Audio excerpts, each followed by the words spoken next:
In this video, I want to give you a little bit of an introduction to Ixl K1. So in this Ixl, Ixl is going to give you three triangles and going to give you some, congruent sides and angles. And based on that, you are going to figure out which two of the three triangles are congruent to each other, and then come up with an appropriate congruent statement that describes that. It takes just a tiny bit of getting used to, so let's work through a few of the problems together, and then hopefully you won't be confused by what's going on here at all. All right, so here's an example. We've got these three triangles, and we want to know which two triangles are congruent by the Sas theorem. And we want to complete the congruence statement. And the congruence statement here is just two triangle symbols, and then we're going to need to fill in the variables. So the first step is figuring out which two of the triangles are congruent to each other. So each one of the sides is marked with a certain number of tick marks. And all of the one tick sides are the same length. So here's a one tick side, here's a one tick side, here's a two tick side. It's the same length as this two tick side and the same as this two tick side. And we've also got three tick sides, and you kind of have to look a little bit carefully, but this one's got four ticks. So you're going to have 1, 2, 3, or 4 ticks on each one of these sides. So based on those tick marks, which two of these triangles are congruent to each other? Well, this triangle has got a 1, a 2, and a 3. This triangle has a 1, a 2, and a 3. So those are definitely congruent to each other by the Sas theorem. And this one has a 2, a 3, and a 4. So these two triangles are not necessarily congruent to each other. Okay, because this has a side that's of length 4 tick marks, and this is a side with 1 tick mark. So they don't have the same sides in them at all. So now that we've identified that it's these two triangles that are congruent, we need to make sure that we name the triangles carefully. Here's what I do to make sure that I don't make a mistake here. I'm going to look at these triangles and I'm going to say, okay, here's a 1 tick side and a 2 tick side. So what I'm going to do is I'm going to start at the vertex S, and I'm going to run my finger over to R. So I'm tracing the 1 tick side and then the 2 tick side. So when I do that, I go from S to R to Q. S to R to Q. And by doing this, I trace the 1 tick side and the 2 tick side. And I want to make sure that I do the same path over here of the 1 tick side followed by the 2 tick side. So where do I have to start in order to have the same path in this triangle? Well, here's the 1 tick side and here's the 2 tick side.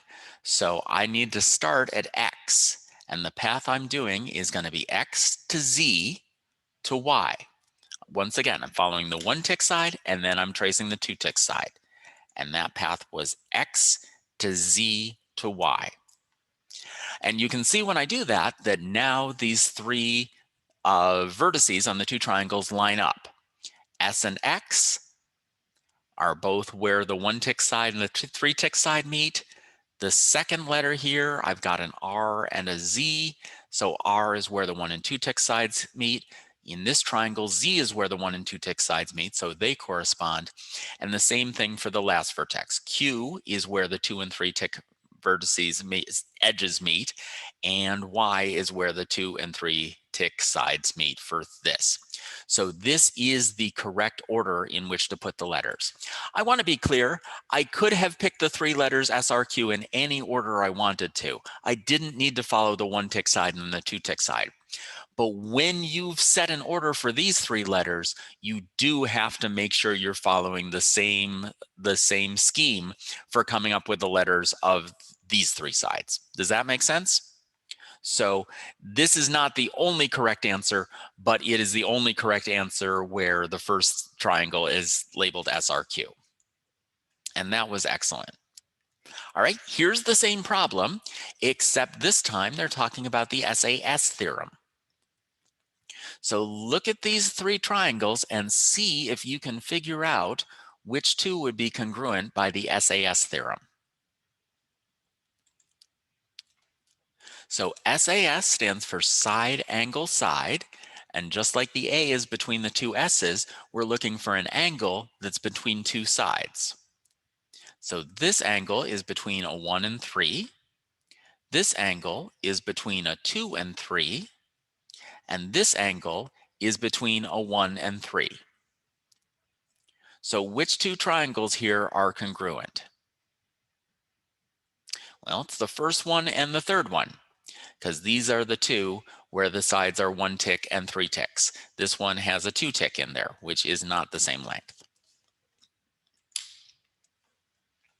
So coming up with a name for this, again, you can pick these letters in any order you like. So maybe this time I'm going to start at D, which is the angle that's marked as congruent. All right, and then I want to follow the 1 tick mark. So that's going to take me to F. And then the third vertex of that triangle is E. So if I did that, what would the same lettering scheme in the second triangle be? If I follow exactly those same directions, what is the order of the 3 letters?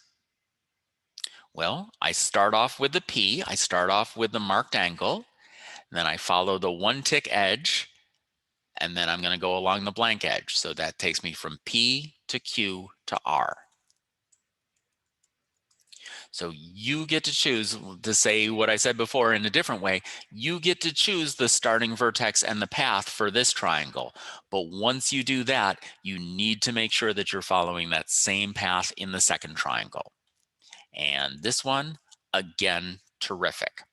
All right, this is not an IXL where the problems get any harder than this. So once you get used to, to this way of identifying the two congruent triangles and then coming up with the right names for them, there's no reason you can't take this one all the way up to 100 and get the 100 points on your grade for this. All right, so that's Ixl K1. It's going to give you extra practice in recognizing congruent triangles, and it's going to give you practice in coming up with the accurate names for those triangles, which are both very important skills and very important visualization skills as we get out of this practice mode and into the zone of making proofs of our own.